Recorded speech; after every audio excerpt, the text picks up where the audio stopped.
आदाब नाजरीन, आप सभी का इस्तकबाल है मुल्क की बात में। मैं हूं आपके साथ दिशा सागर। खबरें शुरू करने से पहले एक नजर सुर्खियों पर। बेल्जियम ने निभाया वादा, फिलिस्तीन को तस्लीम करने का किया ऐलान। इजराइल पर भी लगाई बड़ी पाबंदियां, नेतन्याहू आया टेंशन में। उमर खालिद और शर्जील इमाम को नहीं मिली जमानत, दिल्ली दंगा मामले में हाई कोर्ट से झटका। जमीयत उलेमाए हिंद ने असम हुकूमत पर साधा निशाना, मौलाना महमूद मदनी ने हुकूमत की कार्रवाइयों की मजम्मत की। कन्हैया लाल कत्लेआम के मुलजिम जावेद की जमानत पर बड़ा फैसला, सुप्रीम कोर्ट ने जावेद की जमानत रद्द करने से किया इनकार। कावड़ पर मीट तो 12 रबीउल अव्वल पर शराब हो बैन, एआईएमआईएम लीडर ने सीएम योगी से की बड़ी अपील। इलाहाबाद हाईकोर्ट ने यूपी हुकूमत से मांगा जवाब, यूपी सरकार के इस फैसले से नाराज है अरबी मदरसा कमेटी। मां को गाली पर पीएम मोदी का पहला बयान आया सामने, कहा कभी सोचा ही नहीं कि बिहार में ऐसा होगा। भारत की पहली made in India chip launch, वजीर आजम मोदी को दिया गया तोहफा। बीजेपी लीडर के दुग्गल का दावा, हुकूमत बाढ़ के हालात से निपटने के लिए पूरी तरह से तैयार। पुतिन और पीएम मोदी कार से एक साथ पहुंचे होटल, कारपुल के दौरान आलमी मुद्दों पर हुई बातचीत। भारत ने की टैरिफ में कटौती की पेशकश, एससीओ समिट के बाद ट्रंप का पहला रिएक्शन। भारत ने रोकी एससीओ की रुकनियत, अजरबैजान का भारत पर इल्जाम। नाजरीन, हमें ऐसा खदशा है कि सच्ची खबरें दिखाने में हमें जल्द ही चुनौतियों का सामना करना पड़ सकता है और हमारे YouTube चैनल तहजीब टीवी को टर्मिनेट भी किया जा सकता है। इसीलिए आपसे गुजारिश है कि हमारे नए चैनल जिसका नाम है तहजीब टीवी ऑफिशियल, आप उसे अभी सब्सक्राइब कर लें, ताकि अगर हमारा ओरिजिनल चैनल तहजीब टीवी किसी भी वक्त टर्मिनेट हो जाए तो आप आसानी से हमारे बैकअप चैनल से जुड़ सकें। हमारे नए चैनल तहजीब टीवी ऑफिशियल का लिंक डिस्क्रिप्शन में दिया गया है। शुक्रिया। गजा की हिमायत में जो बड़े बड़े अरब और इस्लामी मुमालिक 2 सालों से नहीं कर पा रहे, वो एक गैर मुस्लिम यूरोपीय मुल्क बेल्जियम ने 2 हफ्तों में कर दिखाया। बेल्जियम ने ऐलान किया है कि वो फिलिस्तीन को एक आजाद देश का दर्जा देगा। साथ ही बेल्जियम ने गजा में मुसलसल जारी हमलों को लेकर भी इजराइल पर बड़ी पाबंदियां भी लगा दी हैं और तमाम इजरायली प्रोडक्ट्स के इस्तेमाल पर भी बैन लगा दिया है। इजराइल के खिलाफ इस ऐलान से नेतन्याहू के होश उड़ गए हैं। 2 हफ्ते पहले ही बेल्जियम के फॉरेन मिनिस्टर ने ऐलान किया था कि उनका देश जल्द इजराइल के खिलाफ एक बड़ा फैसला लेगा और आज वो दिन आ गया जब बेल्जियम सारी दुनिया के सामने इजराइल से सीधी टक्कर ले रहा है। ये करारा तमाचा है उन अरब देशों के मुंह पर जो अब भी गजा के सपोर्ट में कुछ नहीं कर रहे हैं। इजराइल की जंग अब गजा की सरहद पार करके तेजी से मिडिल ईस्ट के दूसरे देशों तक भी पहुंच रही है। एक साथ कई देशों पर इजराइल जानलेवा एयर स्ट्राइक्स कर रहा है। पूरी दुनिया इजराइल के खिलाफ अपने हिसाब से एक्शन ले रही है, लेकिन इस सब में अब कोई खामोश तामाशाई बना बैठा है तो वो है अरब मुमालिक। इनको तो चाहिए था कि ये मजलूम फिलिस्तीनियों के लिए इजराइल से भिड़ जाते, मगर अफसोस अरबों ने अपनी सत्ता और सियासत को ज्यादा तरजीह दी। दूसरी जानिब कुछ ऐसे यूरोपीय गैर मुस्लिम देश भी हैं जिन्होंने किसी भी बात की परवाह किए बगैर इजराइल अमेरिका से दुश्मनी मोल ली है, सिर्फ इस बिना पर कि गजा में जो हो रहा है वो इंसानियत के खिलाफ है। इन नामचीन मुल्कों में एक मुल्क बेल्जियम भी है जिसने 2 हफ्तों पहले फिलिस्तीन की आजादी के लिए मंसूबा पेश किया था और आज उसी वादे पर अमल करते हुए बेल्जियम ने इजराइल के खिलाफ कदम उठा लिया है। प्रेस टीवी की खबर के मुताबिक बेल्जियम के फॉरेन मिनिस्टर मैक्सिम प्रिवोट ने ऐलान किया है कि मगरिबी यूरोप मुल्क इस महीने के आखिर में होने वाली यूएन जनरल असेंबली में फिलिस्तीन को देश का दर्जा देगा और इसके साथ ही बेल्जियम ने यह भी ऐलान किया है कि वो इजराइल पर पाबंदियां करने जा रहा है। प्रिवोट ने कहा कि बेल्जियम इजराइल के खिलाफ 12 सख्त पाबंदियां लागू करेगा, जिनमें इल्लीगल इजरायली बस्तियों से प्रोडक्ट्स की खरीद पर पाबंदी और इजरायली कंपनियों के साथ अवामी खरीदारी की पॉलिसियों का जायजा शामिल है। उन्होंने कहा कि ये कदम फिलिस्तीन, खास तौर पर गजा में पेश आने वाली इंसानी सूरत हाल के मद्देनजर उठाया गया है। प्रिवोट ने आगे कहा, ये इजरायली लोगों को सजा देने के बारे में नहीं है, बल्कि ये पक्का करने के बारे में है कि इजरायली हुकूमत आलमी और इंसानी कानून की इज्जत करे और जमीनी सतह पर हालात को बदलने के लिए कार्रवाई करे। प्रिवोट ने अपने देश के फैसले को 2 स्टेट सॉल्यूशन की उम्मीदों को महफूज करने और इजराइल की पॉलिसियों की मजम्मत करने के लिए एक मजबूत कूटनीतिक और सियासी इशारा बताया। बेल्जियम के जरिए इजराइल के खिलाफ उठाया गया हर कदम तारीखी है, क्योंकि जब पूरी दुनिया एकजुट होकर जुल्म के खिलाफ आवाज उठाएगी तभी फर्क देखने को मिलेगा। साथ ही इस तरह के कदम से भी जाहिर होता है कि हक के साथ कौन खड़ा है। दिल्ली दंगों से जुड़ी बड़ी साजिश के मामले में मुलजिम शर्जील इमाम, उमर खालिद, अतहर खान, अब्दुल खालिद सैफी और मोहम्मद सलीम खान समेत दूसरे मुलजिमों की जमानत अर्जी हाईकोर्ट ने खारिज कर दी है। दिल्ली हाई कोर्ट ने दिल्ली दंगों से ताल्लुक रखने वाले केस में आज स्टूडेंट एक्टिविस्ट शर्जील इमाम, उमर खालिद और दूसरे मुल्जिमों को बड़ा झटका दिया। अदालत ने 2020 में दिल्ली दंगों से जुड़े यूएपीए केस में तमाम मुल्जिमों की जमानत अर्जी खारिज कर दी। जस्टिस नवीन चावला और जस्टिस शालिंदर कौर की बेंच ने तमाम पक्षों की दलीलें सुनने के बाद 9 जुलाई को अपना फैसला महफूज रख लिया था। शर्जील इमाम और उमर खालिद के साथ मोहम्मद सलीम खान, शिफा उर रहमान, अतहर खान, मीरान हैदर, अब्दुल खालिद सैफी और गुलफिशा फातिमा की जमानत अर्जियों पर भी अदालत ने फैसला महफूज रखा था। अदालत ने सबकी अर्जियां खारिज कर दी। जमीयत उलेमाए हिंद के सदर मौलाना महमूद मदनी ने आज गुवाहाटी के होटल आरकेडी में एक प्रेस कॉन्फ्रेंस से खिताब करते हुए असम में हुकूमत की हालिया कार्रवाइयों पर गहरी तशवीश का इजहार किया। उन्होंने कहा कि ये कदम ना सिर्फ इंसानियत सोज है बल्कि सुप्रीम कोर्ट के हिदायत की भी खुली खिलाफ वर्जी है। कई मुतासिरा इलाकों में अपने दौरे का जिक्र करते हुए उन्होंने कहा, मैंने अपनी आंखों से लोगों के चेहरे पर मायूसी और लाचारी देखी। सबसे दर्दनाक हिस्सा सिर्फ तोड़ फोड़ नहीं बल्कि तौहीन है। पूरे एक बिरादरी को मियाँ और संदिग्ध जैसे तौहीन आमेज अल्फाज से पुकारना।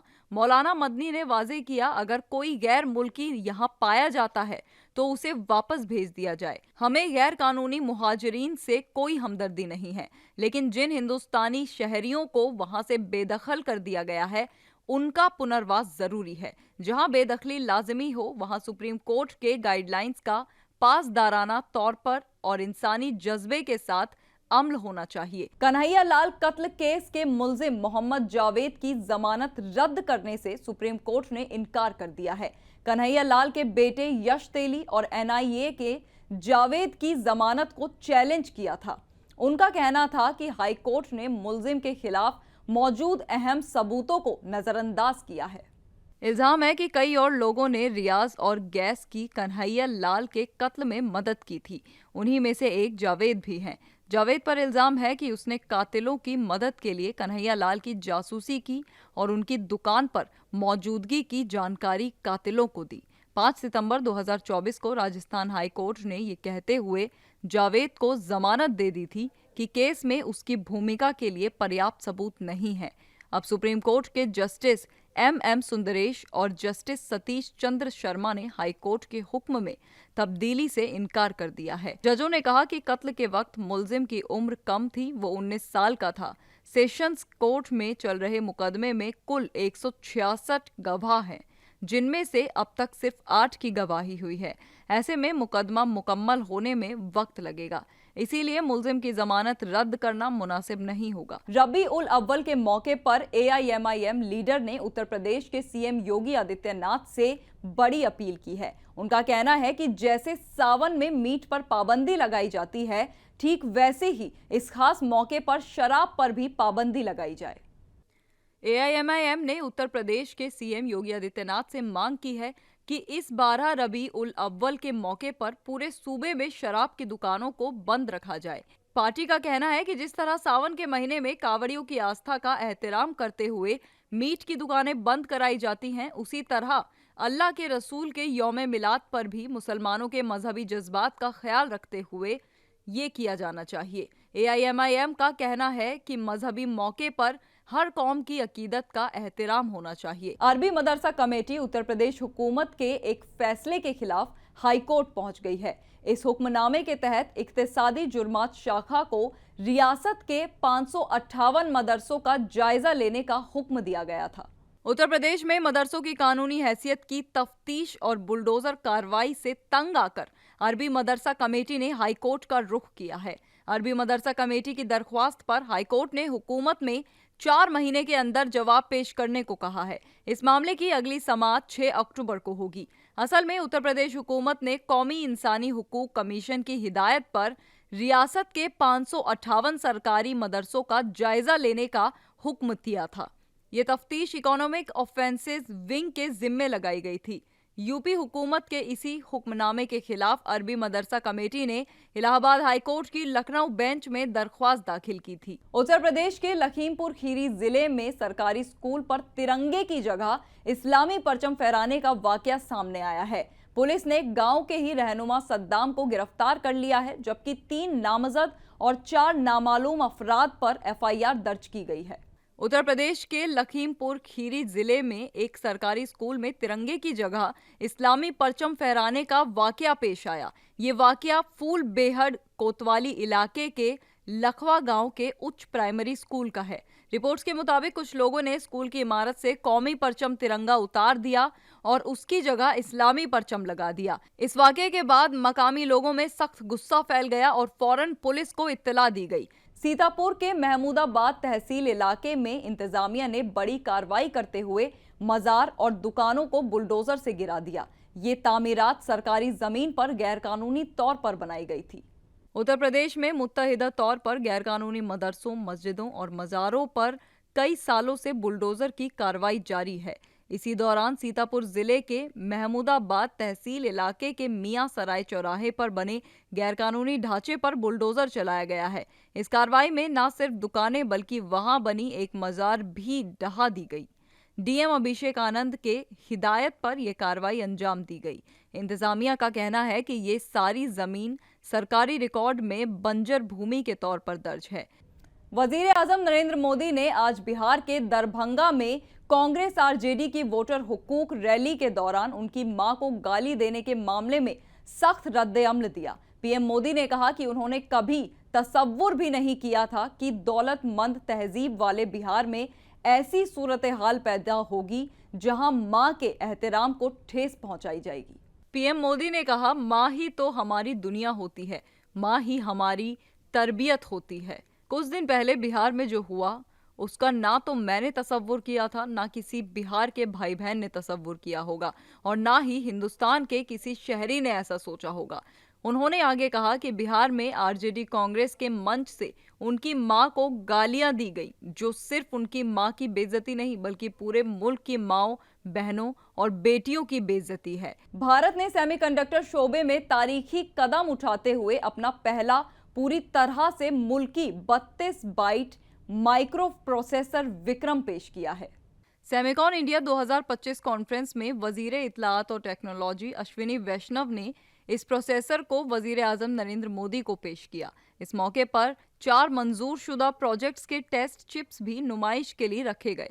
इसरो की सेमीकंडक्टर लेबोरेटरी में तैयार किया गया ये प्रोसेसर फजाई जहाज और लॉन्च व्हीकल की सख्त हालात में मददगार साबित होगा।